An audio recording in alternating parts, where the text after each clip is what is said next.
I mean, honestly, and I think about it at work, and like I get teased all the time for my mannerisms or my personality or and I get it. Like I understand, and I'll I get play it into too. it sometimes, and I'll make fun of myself. Like, Zoom, zoom, zoom.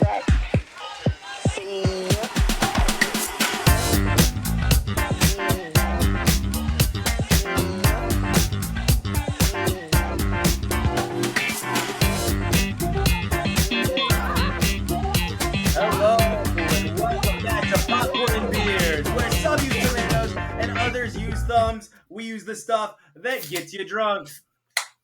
All right, or get you punked at a Garfield movie. Did you guys see this? A guy got really beat up good at a Garfield movie. Yeah, buddy. Yeah, Yeah, you gotta buddy. hand it to him. I was not expecting it to go the way it did. This guy picks the fight. The guy goes up. It's like, oh, he knocked him. Oh, well, he's really like putting that dude in the blender. He got his eggs scrambled for sure. Josh is like, he's a good fighter. He did punching. He was punching him and like in all the good spots. So it's just like, have you guys ever been that enraged at a movie premiere where you have to fight somebody? Because I can't say that I have. Like, I don't at Garfield. No.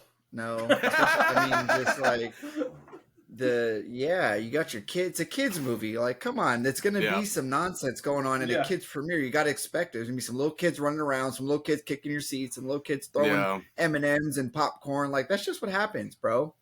Yeah. I've seen an altercation that it almost got there one time at the premiere of Matrix 2. Some nerd almost got messed up. This little nerd almost got messed up. Yeah, because there's a couple like a row or two behind me, and they were black. I say that because I'm going to do some accents now. Maybe I shouldn't. Anyway, so it was clear, like we found out from just them being there that she had never. Josh does this. We are his tokens. I am Puerto Rican and Jordan is Mexican. Though all three of us look of the beige complexion, there are Hispanics on this show. Okay, Josh, go ahead. Okay, so it was very clear because she was very verbal and like she was outdoor voice, and. She said, I ain't never seen the other one, so I don't. You got to explain to me. She said that, and then like it's happening, and she's constantly asking questions, and the boyfriend, I'm assuming, is just like, you can just barely hear that he's explaining to her, but you can't hear what he's saying. My favorite part though is it's going on for quite a while. I think we're at least halfway through the movie, and then someone comes up, and some woman comes up, and she goes, "Now who is this bitch?" And he's got to explain it to him. And eventually some nerd way down in the front stands up, turns around really strangely, and he goes, "Shut up!" And so I guess he's expecting some kind of applause routine, but we're all just trying to get through the movie. And she's talking back to him, and he's talking back to her, like, we're trying to watch the movie, blah, blah, blah. And he says something mean to her, like, "You're fat," or something. And then the guy's like, hold on now. You ain't going to be talking like that. So now he's standing up, and he's coming down her way, or his way. Eventually, security got there, got him all out of there. But he was about to get a bad day. It ruined Matrix 2. I was really excited for that movie, and ruined it. I just left sad. Somebody almost got into a fight in a movie where a French guy gives a girl an orgasm with a piece of cake, and I was really into it. Well, I couldn't hear what they were saying, that's for sure. Yeah.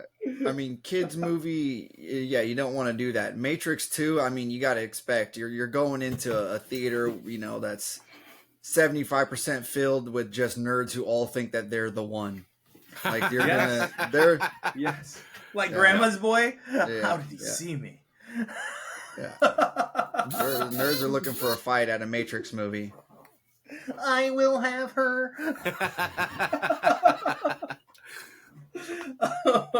No, I think of all places, Garfield is where you're going to draw the line. Like right here, this film is worth fighting over. All right, there have already been two bad ones, but this animated one, I've been waiting for it my entire life. I really need this. All right. So speaking of really need this and shouting something out in the movie theater, we had our butter on top this week. and it was Kingdom of the Planet of the Apes. Lots of ofs in that title. It was fun, but I will say this. I was hoping this person was going to stop talking. They're like, well, if we go home after this, I'm not going to be prepared for Saturday night. I think that, and I'm just sitting here like, why are you discussing your weekend plan? And anyway, so I didn't get to read the first captions about Caesar and everything. I didn't get to read that because in my mind, I'm like, she's going to stop talking. They're going to stop right when the movie starts because the movies, they can talk. I'm not going to say anything. Previews, whatever. I've seen them all. I go to the movies every weekend. You guys know this. So let's go. And she doesn't shut up. And I yelled out the most American thing ever, come to find. And I said, hey, this isn't your living room. And I don't know if in England they don't call it a living room, but she goes, what's a living room? But they did stop. She whispered it. I heard her whisper it. It was the last thing they said for the rest of the movie. But I couldn't help it because I couldn't hear. Pardon me. I could hear the entire conversation throughout the whole. And I'm just like, why? Why are you having this conversation right now? Does he mean chambers? This is the time you two need to catch up. Like, why didn't you go to lunch, you idiots? You came to a movie where you have to be silent. Ma'am, he's trying to tell you something. That's what's happening. He's saying, shut the fuck up to you, and you're not taking the hint. They just heard an angry American in a movie theater, and they watched the news. So they were like, oh, we know what could be coming. Oh, it's so funny. It's so funny because we were at dinner one night in Wales, and some girl was talking about how her boyfriend or her ex-boyfriend was American, and they got into an argument, and she goes, those Americans, they are litigious. Litigious. Litigious. Oof, I'm going to pretend I know what they're talking about. So, Kingdom of the Planet of the Apes. I will say this, it was beautiful. The set designs were beautiful. The post-apocalyptic world was very pretty. I thought that they moved, for a 2-hour and 18-minute movie, they moved it well. Like, it moved along. It didn't get trapped in a moment. It kept going, and we got there. In fact, we got to a point in a 2-hour and 18-minute movie where I was like, I'd really like a little bit more of the villain. I don't feel like I got enough of the villain in this film. The villain was kind of a cool character that I would have liked some elaboration on his story. Yeah. Especially, like, we just get a taste of this villain is very into ancient Rome. And I'm like, and his name's Proximus.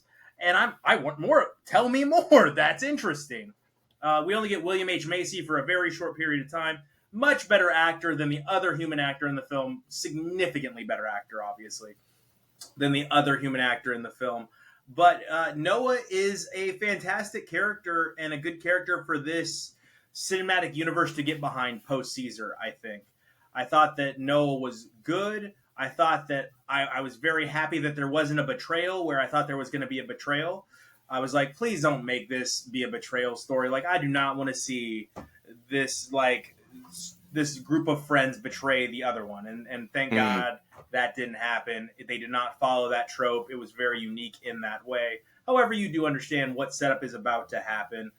I think that in this movie, it really explains why we can work together, and there's a lot of undertones around society in today's world going on, and why we're better together is essentially the mantra of the film. Stop fighting each other, work together, and we can create a beautiful world, which I agree with. They do have a scene where they display the creepiest doll you have ever seen in your life to display what little human or echo children play with. And I was like, is that the one? But I do also love the take on the library and the children's books teaching the apes how to read the symbols. They're letters, folks. They're U.S. English letters. Apparently that's the only language that survives in this world. But overall, I'm going to give it a strong pop in 1. I did enjoy this movie. Ooh. I thought it was a lot better than I thought it was going to be. I thought the trailer was very good in not giving away too much because it left so much of the movie out there that I got to see. It didn't go the direction I thought it was going to go based on the trailer, which I liked, but a very strong pop in 1. Go ahead, Jordan. It's interesting. I feel like you didn't really say a single negative thing about it, but it only got a pop in one. It's a franchise film that didn't really transcend. Too hairy. It didn't go next level. It wasn't like Guardians of the Galaxy 3, which took me on like in a roller coaster of emotions. This was very steady, very good, okay. Solid dialogue, kept it moving. It didn't get outside of itself too much. I would have preferred a little bit more villainy. I would have preferred a few more wars. It was very story oriented, which there's nothing wrong with. I mean, it's strong popcorn in one, right on the border of a pop in two. You're right. There's nothing wrong with this movie. I think it's a must see for anyone that's struggling with where society is as a whole currently, and I think we can learn a lot from the Apes. Mm-hmm. Mm-hmm. Hell yeah, yeah. It all the things you said about it were, pretty spot on. The effects. This is gonna win some awards for like visual effects. It has to. If something outdoes this in the visual effects department and all that, then I would be really, really amazed, because you're there. You're in this world. It's fantastic looking. Yeah. Their hair moves with the water, which was pretty cool. Like the ape's hair moves with water and stuff. Yeah, all the effects and stuff are great. Oh, and that's like just kind of like how they did with Godzilla, but obviously at a whole nother level. You can tell the nonverbal dialogue that they're like expressing to each other through facial expressions and all that. It's really good. The story was fantastic. Yeah, the villain, there could have been some more backstory on him. I had pretty high expectations for this movie, and I think it kind of exceeded the expectations I have. So I think that's good. Yeah, I have to go popcorn and 2 on this. Mm-hmm. On this what was for your sure. Favorite scene without spoiling? Favorite scene without spoiling? Probably the opening. The opening, not like the opening, like the prelude to the Caesar thing, but when they're climbing for the eggs. Yeah, I was like, because it's just your first introduction to the whole world, and you're just like, whoa, this is really something. So the message would never take it all. Yeah. The dialogue was there a last minute like sheet pole, tablecloth pole twist ending thing? It's like a setup for some like this big revelation is coming later on, like this big turning point. Yeah, if we're going to continue to build out this universe. Yeah. If you paid attention to the news at all, they want to make this like a 9-film franchise. Sheesh. So what was that? Was that the 4th? That was the 4th.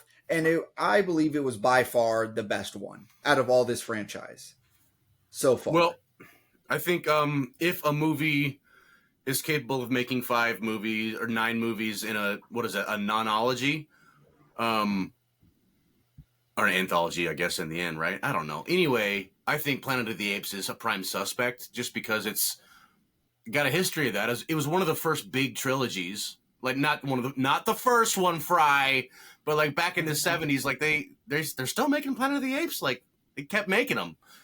I think that's a strong P, but you notice a pattern developing here where obviously we got the MCU doing whatever MCU does, but now Cameron wants to make 17 Avatar films using CG humans with AI voices, I'm sure, very soon.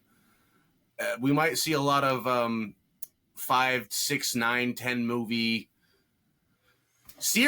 movies that are becoming Guardians TV of the series. Galaxy is over either within the Marvel universe. I think that they introduced that whole new band of heroes at the very end of Guardians of the Galaxy 3.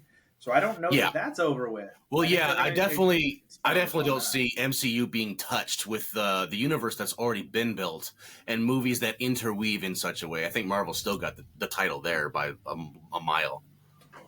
Well, Iger just came out and said they're going to be limiting all Marvel activity to 3 productions a year moving forward.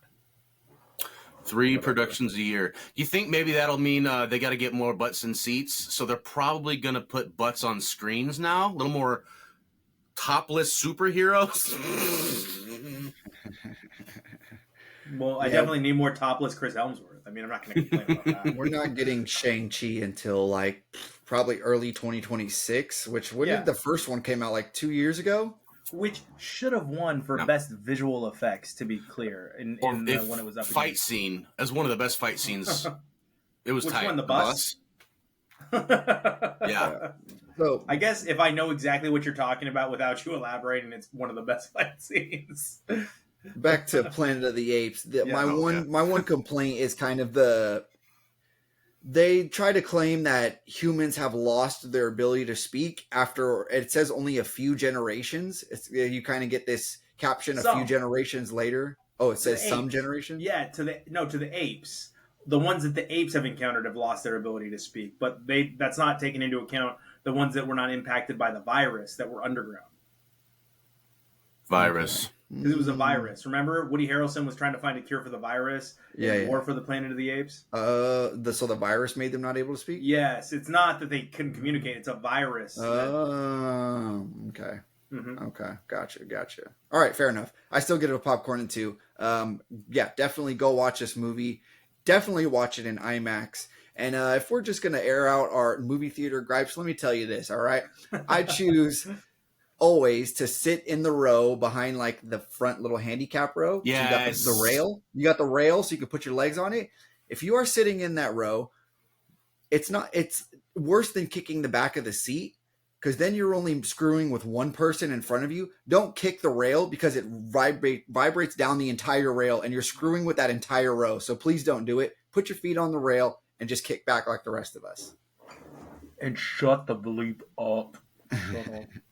Shut up!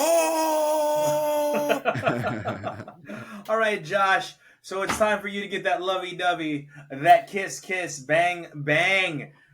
It was your drunk classic this week, and you gave us a little Val Kilmer. You gave us a little Robert Downey. And I forgot that actress was in it, and now her name just ran away from my brain. She's called, her name is Where You Been? It's not Bridget. It's Molly Moynihan. Is that who it is? No. Molly? That sounds good. She's great. She was a big name for quite a while then, and she just kind of stopped. Yeah, no, she was just in the new Mark Wahlberg film on Amazon, Family Trip or something like that. Oh, good for her. She's lovely. She's in a bunch of stuff. She's just so. Bridget Moynihan? No, it's not Bridget Moynihan. She's just so white. I think we forget. She's just that white character. And I cannot think of her name. Girl from Eagle Eye. Michelle Monaghan. Oh, Michelle Monaghan. That's it. Yep. Yes. Yeah, that's a good movie. She's all over the place, man. Oh, my bad. But back to some Kiss Kiss Bang Bang. It's a good movie. And this is the movie that really sold Robert Downey Jr. for me. I knew he was around before, and then I heard he was doing the drug thing in jail or something. He was very vague, but then I saw this, and I'm like, oh, this dude is a powerhouse. He's just commanding. He's on the screen, and you know it.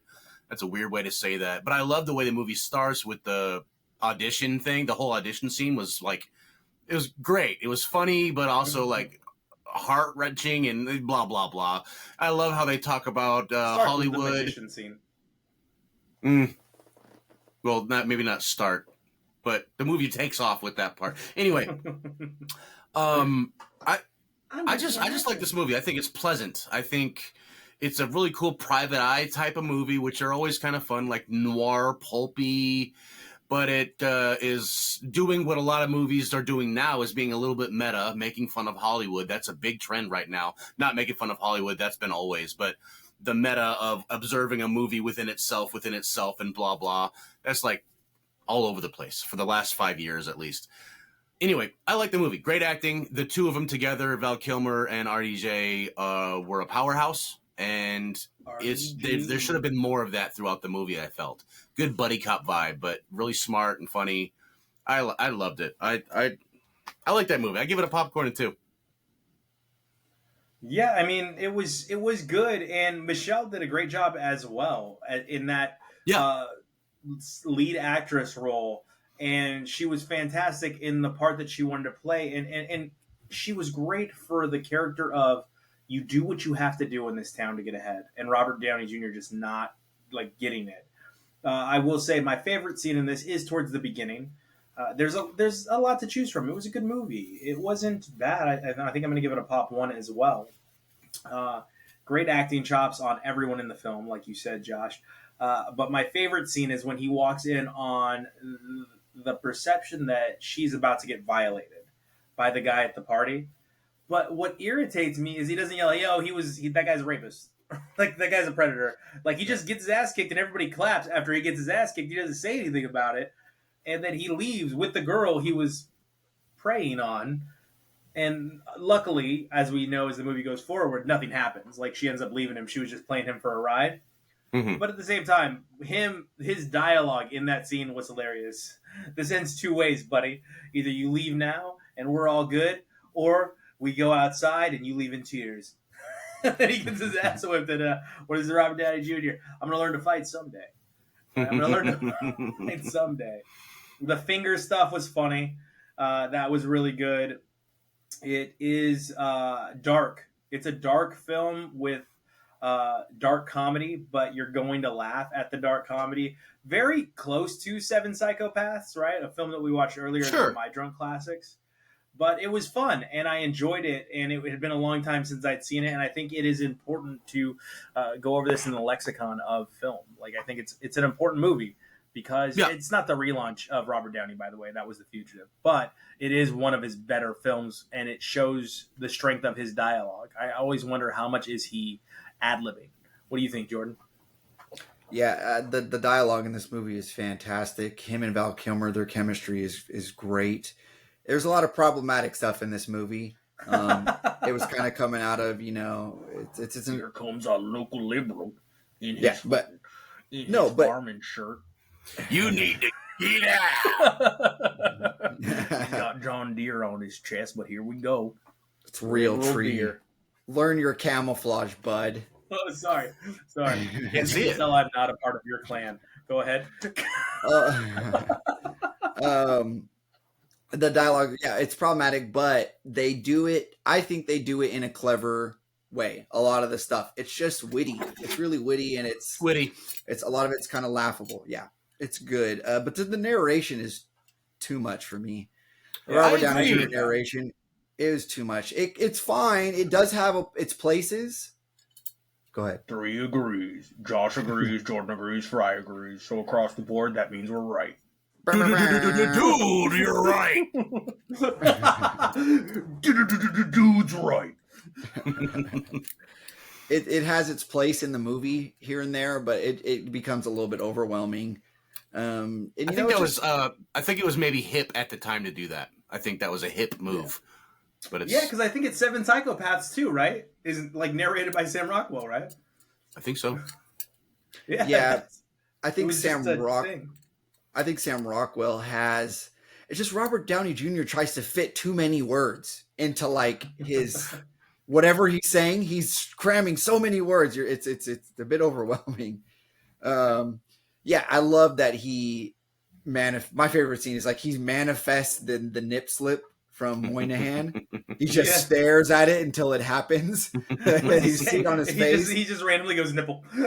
He's just staring at it. He's just staring, and you can see on his face. It's just, and then it happens, and he's like, It's just so random.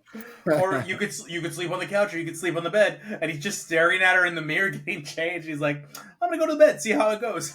Yeah. She had her character. She had a rough life and all that, but God, she does him so dirty throughout this movie, and I'm. And, being a little bit of a meninist here, I was happy he stood his ground. He stood on business against her. He was like, nah, you went too far. You screwed my best friend after lying to me for all these years. And he stood on his morals, and he was like, no. Get out. Get out. He doesn't say get out. You're the girl of my dreams. Slams the door in her face.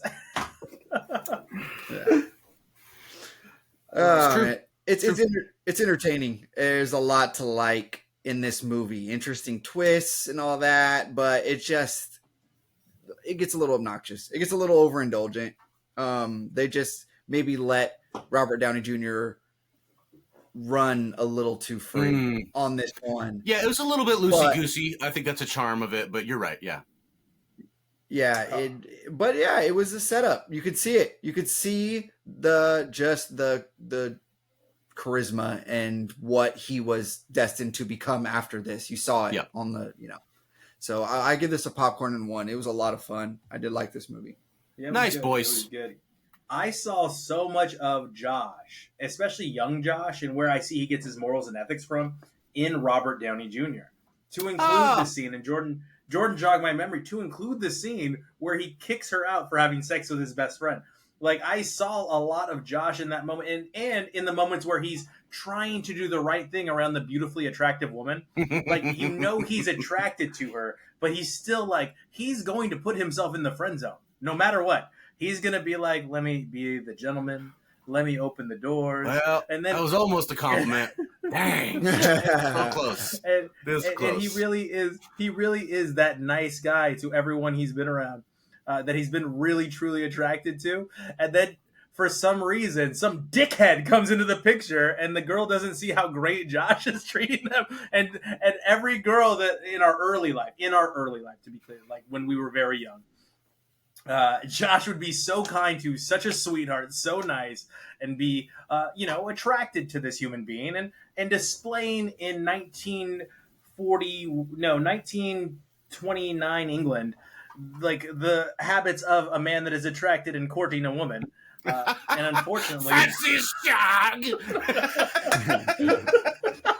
and unfortunately, we're living in 2006, 7, and 8, and some guy's like, "Hey, what's up? You want to ride my Harley?" Yeah. And she's like, "Yes." You know how many Instagram followers I got?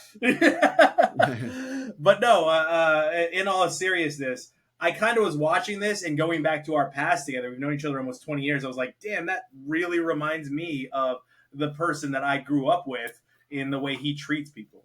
That's funny. Well, that was mostly a compliment, so thanks. Yeah, I think he's an idiot. RDJ is an idiot, and he makes bad choices often, but he's always trying to make the good choice, and I like a character like that, so maybe there's something to it, what you're saying. Trying to do the right thing. Yeah, it gave me a lot of. This movie gave me a lot of real reactions. Like, I had real reactions to a lot of the scenes in this movie. Mm. Well, that's why he's on the dead girl. That's why I shout on the. I was like, "Oh no!" The whole audition scene really hit me because of the circumstances of the scene. I thought that was just beautiful. Like, just he really did. Even though I knew it was coming, my jaw dropped again at just how good of an actor RDJ is. It was incredible, incredible acting. Val's great too. Like, oh, of course, yeah. You know what? Can we just one of say the most bleep undersung? Cancer? Bleep cancer, because cancer really takes away some of the best things in life, and it took away Val Kilmer's voice. And we're not gonna. He was so good. Yo, that dude was so Batman. good. He was Doc Holliday. He was Iceman. Like, he was so good. He was in Willow. He was so good. Anyway. Val Kilmer, we miss you. We respect you. We appreciate you. And thank you for giving us Kiss, Kiss, Bang, Bang. And let's now bang on into, Josh, what you were watching this week. All right, let's start with the good stuff, eh? Start with the good stuff. I got a movie that I hope at least two of us have been having on our drunk... Let's start with the good, and we're going to go to the shitty stuff last. Yeah, that's how I do things around here. Well, I got a couple of them, so let's just hit it hard, though. This one's definitely been on at least two of our lists. I would venture to say maybe three. I don't know. But Nacho Libre was on TV, and boy, I don't recall the last time a movie made me smile as big as I was smiling last night. I just love that movie. Almost every single scene is nearly perfect in the execution of what it's trying to do. And it's so funny, so dryly, like oddly funny. Like little just like gestures are hilarious in the right moment. The timing is impeccable.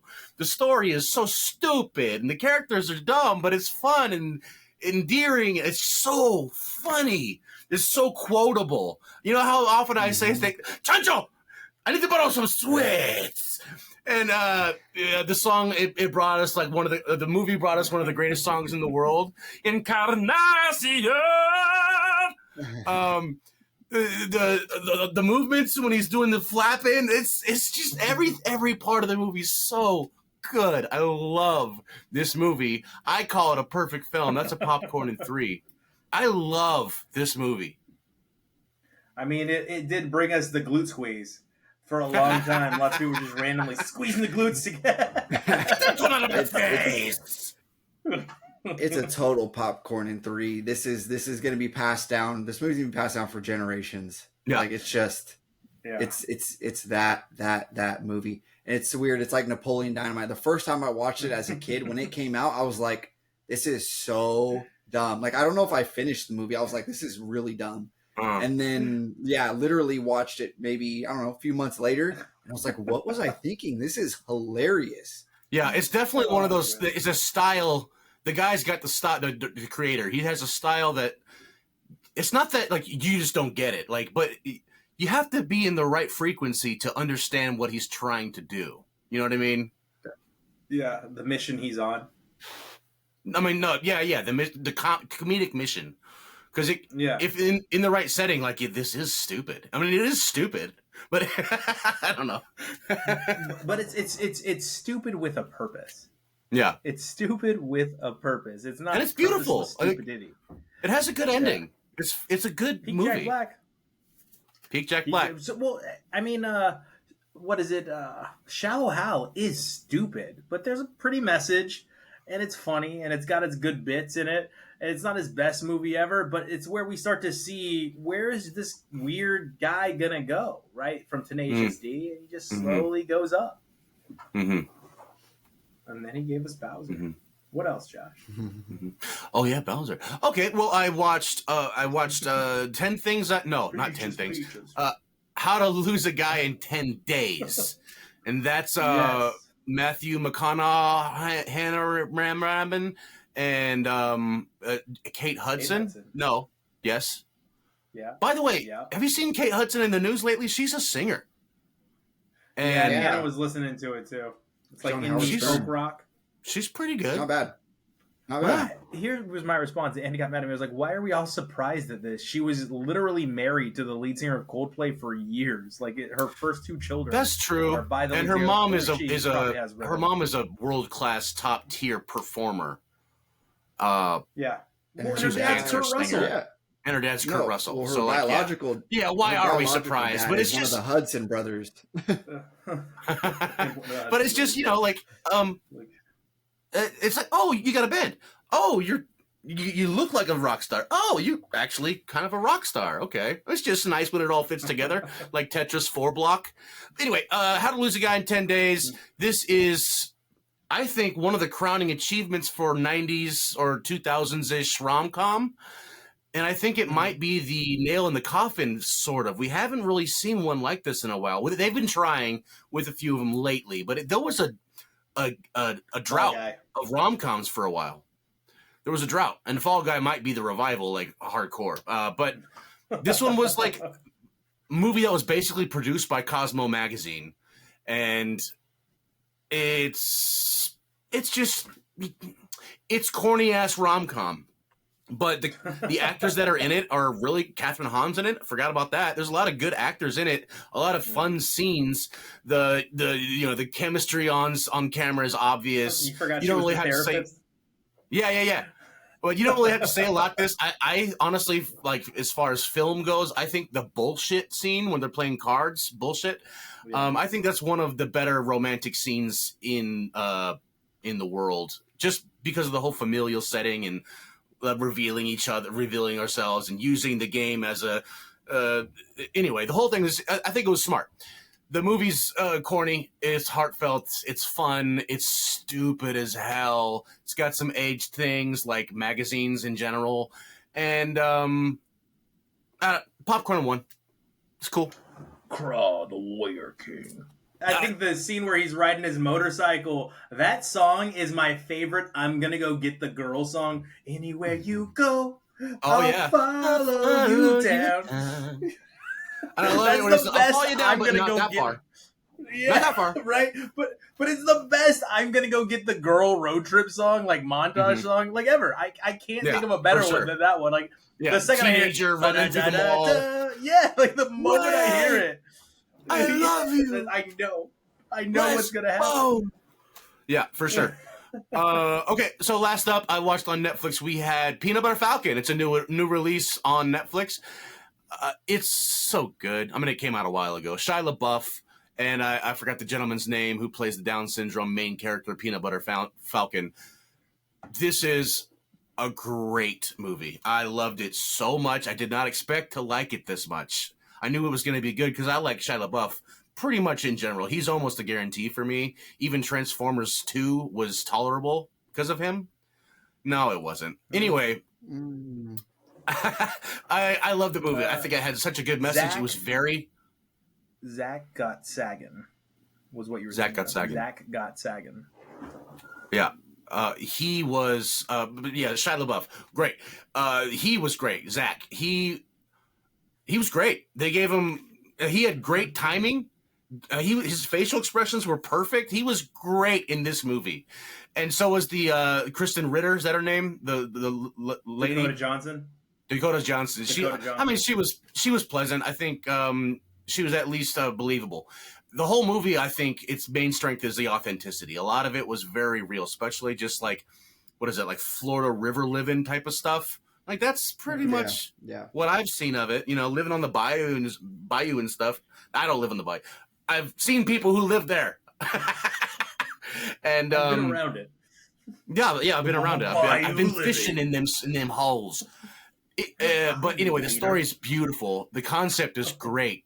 The relationship between Shia LaBeouf and Zach was perfect. It was just such a beautiful film that really just made you feel really good at the end. The only problem I really have that was sort of out of place, but it had a purpose, was in the end when that was Jake the Snake, right? Jake the Snake. Yeah, Jake Roberts is in it. Yeah. I didn't realize it was Jake the Snake until just now. I read him on the cast. Jake the Snake, he just like starts beating up a Down syndrome kid to prove a point to who? I don't understand what that was all about. He's lucky he didn't get DDT'd. Well, what he did get was thrown 25 feet through the air. He got thrown so far, it was like, actually reminds me of Nacho Libre at the end when he leaps like all the way across, you know? But that's okay. And the whole thing was very endearing, beautiful movie. Popcorn and 3. Pop 3. And that was the last film you watched this week. Jordan, are you okay with us having a dialogue around what you were watching this week? Because I think we both watched what you watched this week. Are you comfortable with that, or you just want to go off on your own? You can go your own way, I think. Let's hash it out. Let's talk about it. Okay. Well, where do you want to start? Let's start with Cat Williams. Okay. Cat Williams has a new stand-up. Cat Williams has a new stand-up special on Netflix called Woke Folk. Woke Folk. You know, he takes it's not what you think. It's not him going, "Wah, people are woke." It's him saying, "No, woke is a good thing." He's standing up for woke. You know, he's making it funny. Trying. There's not. Yeah, he's trying. There's not too much real completed, long thought out bits. It is a lot of just him bringing up something. It's just his delivery is what really it makes this special watchable. It makes it watchable. He has a lot of funny faces, and the thing again, I can't say this enough. The social media inside the show. Don't have gimmicks in your stand-up show, and if you're going to, like, if that's your thing, if you're Bo Burnham, if you're. Did you feel like you were going to go to hell when you were laughing at that kid playing football? Because I did. Dude. And I couldn't stop laughing. I was like, I shouldn't laugh at this. And I was like, every time I looked at the screen, I just started laughing. I was like, stop laughing, stop laughing. I opened my eyes. I was like, damn it, it's still on. Yeah. It's. He plays a video of a blind. You can't even talk about it without laughing. He plays a video of a blind kid playing football for the crowd, and then proceeds to joke about it for a while. And it's come on, it's funny. Sorry, but yeah, he just says things in just a funny way that, you know, it's like, and his facial expressions, his delivery is just all time. He's Cat Williams. Come on, he's not new to this. He's not new. New to this. He's a vet. It's it's top 5 of all time, and his message in this show is. I don't know, top 5 of all time. Okay, maybe not. No. And his delivery. Sorry, his delivery is top 5 of all time. You think so too, Josh? No, I was making a joke. Like, he's only had 5 specials as top 5. Oh, I think Cat Williams does have exceptional delivery. I think he's in the top. I don't know about 5. No. Yeah. Well, delivery's the top best 5. joke was, "You can't scare me. I'm already terrified," or something like that. Now, as You far think as I'm bits scared go, of? you reminded me. You know who actually did a great job with bits during the stand-up was Chelsea Peretti's special. I think it was called One of the Greats. Go check that out. Chelsea Peretti's the lady from Brooklyn Nine-Nine. She's married to Jordan Peele. Yeah, Gina. Yeah. Yeah. She had a great special, but her bits were like really just a few seconds. So it'd be like she tells a joke and everyone laughs, but then it shows the audience and it's just her covered in blood staring at herself. And then it cuts back to now back in the show, or like there's a clown on the side stage doing this, but then it never explains it. It's just like little snippets to just like, what? Yeah. If gimmicks are your thing, then stick with it throughout the show. Don't just like weirdly sprinkle it in at sometimes unnecessary times. But yeah, I love my favorite message he has in this stand-up show is believe in yourself, even if you ugly. Believe in yourself. Even if you I give ugly. this a popcorn and 1. I had fun watching it. Watching it. It was definitely a popcorn for me. There were bits that were funny, but overall, he didn't say anything we were interested in.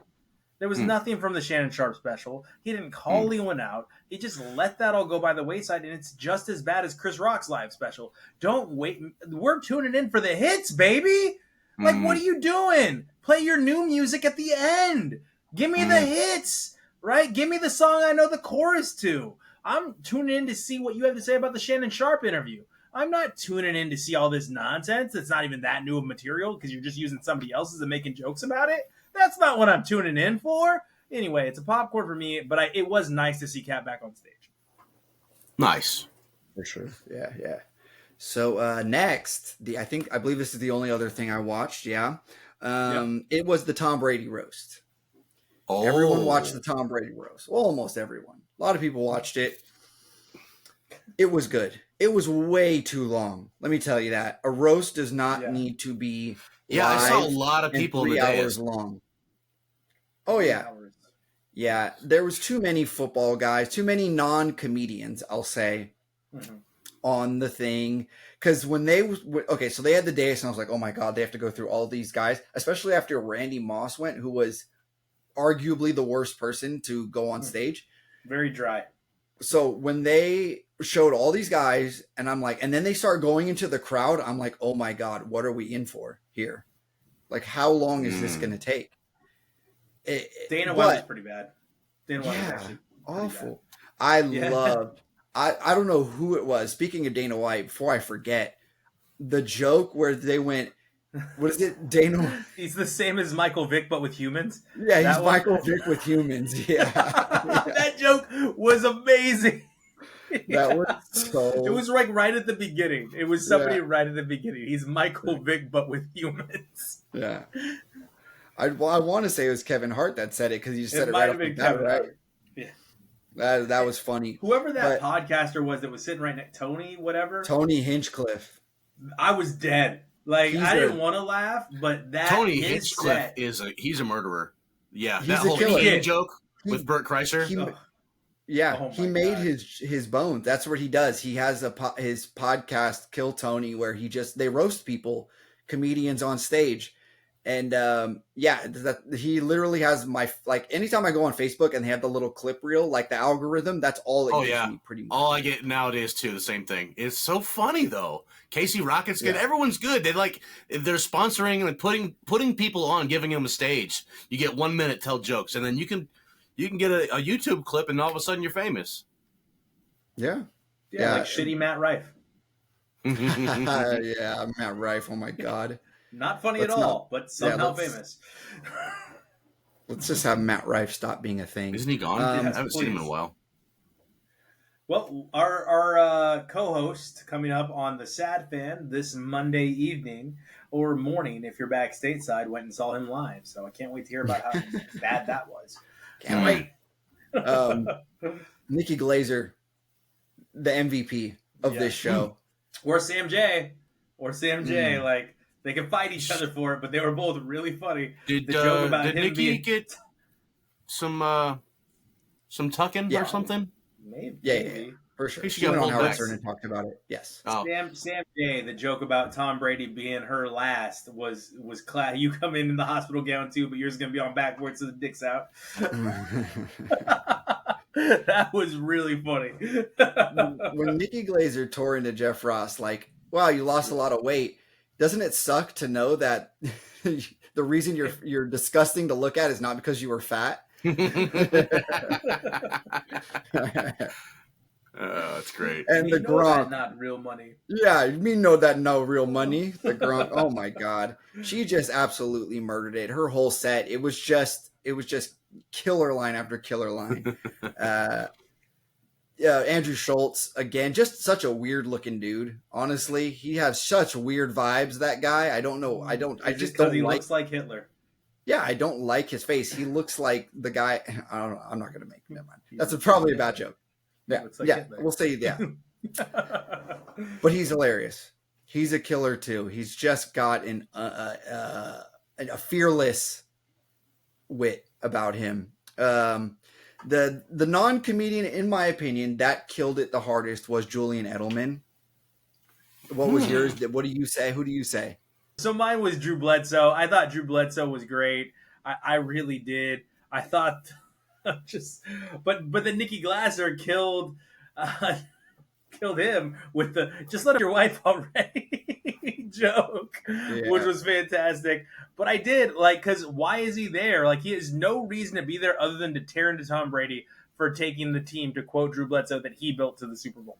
The whole Jeff Ross, Tom Brady snafu where he makes the joke about Robert Kraft and massage parlors. And there's all this discussion about whether that was real or not. Yeah. And it's split. Everything I've kind of looked in about it, it's kind of like half people say it was real, half people say it was. Drew Bledsoe went on the Dan Le Batard show for an interview after this, and he said that was very real. It was not on the teleprompter. Wow. Oh. Wow. Grow a pair. None of them knew Kraft were going to be there because they kept it a secret because they didn't want the comedians coming up with material on him, really.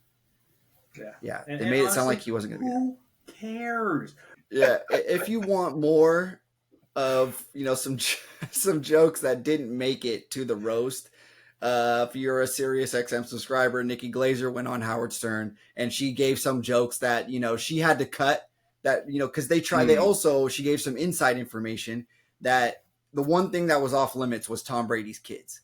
Because I was like, why are they not making jokes about him kissing his son on the lips like that, all kind of weirdly? They did make a lot of jokes about what it must be like to grow up without a father.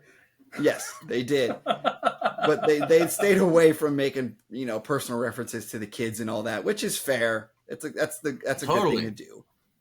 But it was just too long. Same joke over and over, it seemed like at times. That was but I give this, as far as roasts go, I give this a pop 2.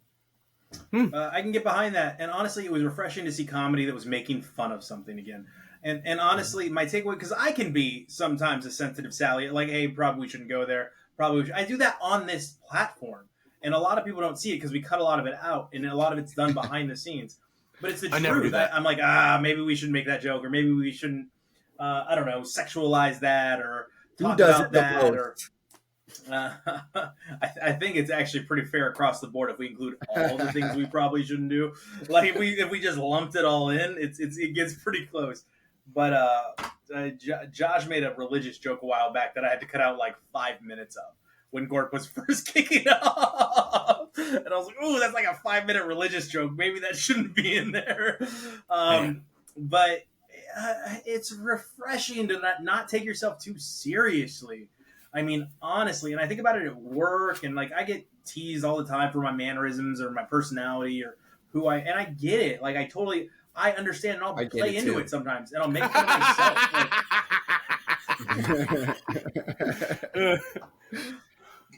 But overall, I liked it. I'm gonna agree with Jordan, but can we just stop like saying, "Oh no, don't make fun of me"? Like, we all get made fun of. We all suck sometimes. You can't be perfect. Not everybody gets a damn trophy. Like, just have fun. Like, laugh at yourself. Life is so much better if you just laugh at yourself. But yeah, I agree. I want a trophy too, though. You get one, best producer. All right, so on to me. It is and I watched Mother of the Bride, and it was terrible. Like, I don't know when Brooke Shields forgot how to act, but please learn again, because this was a very hard film to watch.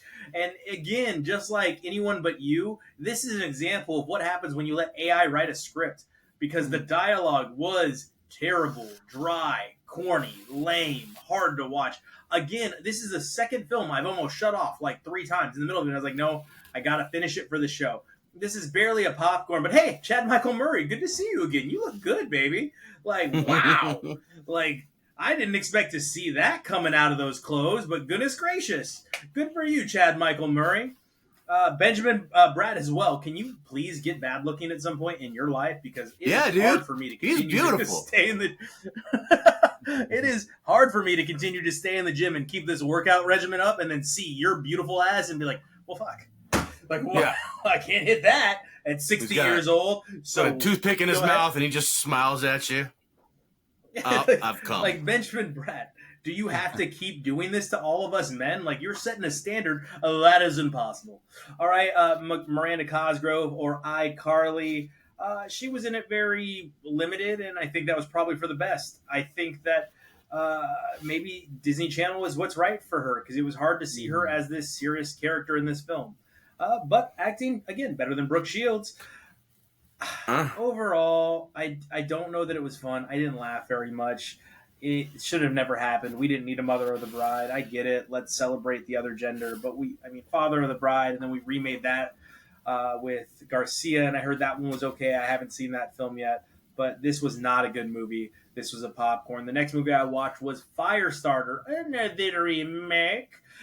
This one with Zac Efron, and it was also just terrible. Liar, liar, pants on fire. Just a great line. And I look at all the actors to include the child in this film, and I go, how was this a bad movie? Oh, because you guys suck.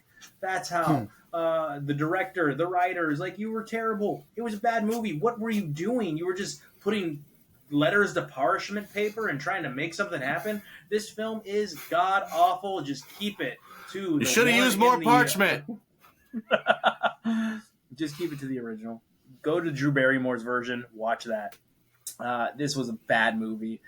Zac Efron was decent in it, but that's it. Like, that was the only good part of the movie, if I can say it was good. This is also a popcorn. So let's get to the good stuff. It's time for Jordan to give us his drunk classic, and I hope that I am ready for whatever film Jordan gives us that incited some type of childhood trauma within him. Yeah. Oh man, I'm so conflicted on this. Do I go serious action? Do I go fun action? Or do I just go plain idiocy comedy? Well, you know what? I'm gonna stick with the theme here. This week, I'm gonna announce it. Our butter on top, just for the sake of this making sense. Our butter on top is gonna be If from John Krasinski, the animated film, starring Ryan Reynolds. I know what it's going to be. So with that theme, our drunk classic also stars Ryan Reynolds, and it is going to be Waiting.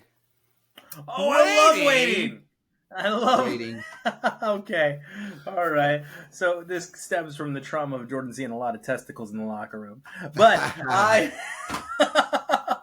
I love Waiting. This is a good movie. Like, this is one I always pass by, and I think to myself, I should watch that movie again. Do you remember Justin Long? Oh, what a time. Yeah. It was a promising young man once. He pops up every now and then, and he knocks our socks off. He's still okay. What was the movie I didn't like that you did Barbarian. like? Yes. No, I hated that movie to be clear. Pardon me. That movie was People awful, loved it. Oh, yeah, I know. What? I don't understand that at all. That was a terrible movie, but he was great in that movie. Yeah. He's also responsible for one of the greatest lines ever spoken. Shut your mouth before I fit. What is this? All right. This is my top your 5 list of the year. It's backwards. We're going to work on this. Iron Claw was last year. But I saw it in January. It was still out. It was still out. I'm watching it tomorrow, so I don't blame you. It's on HBO now, if you're wondering. That's where I'm going to see it. But like Jordan said, our butter on top is If, from the mind of John Krasinski, with a little help from his friend Steve Carell. We're going to get... And a lot of other people. Yeah. Yeah, I'm very excited about it. And if you just want to see a horror movie, join us for The Strangers Chapter 1, because I think Jordan's going to see that, and I'm definitely going to see that. All right, so Josh, clothing thoughts. Closing thoughts is I like a movie. Jordan, where can they reach us? On Instagram, Popcorn and Beers on Instagram, and on the X at Popcorn and Beer.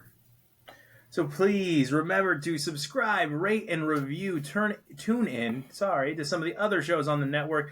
And Josh, what is a place currently until the website is fully up and functioning where they can get a Sad Fan shirt, a Gorp shirt, because you know you love the colors, and they were all designed by our local artist, Josh Strodamus.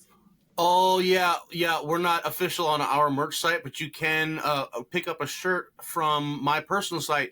I'll put it down in the feed, but it's redbubble.com/shop/JR Berkeley or something. It's down there.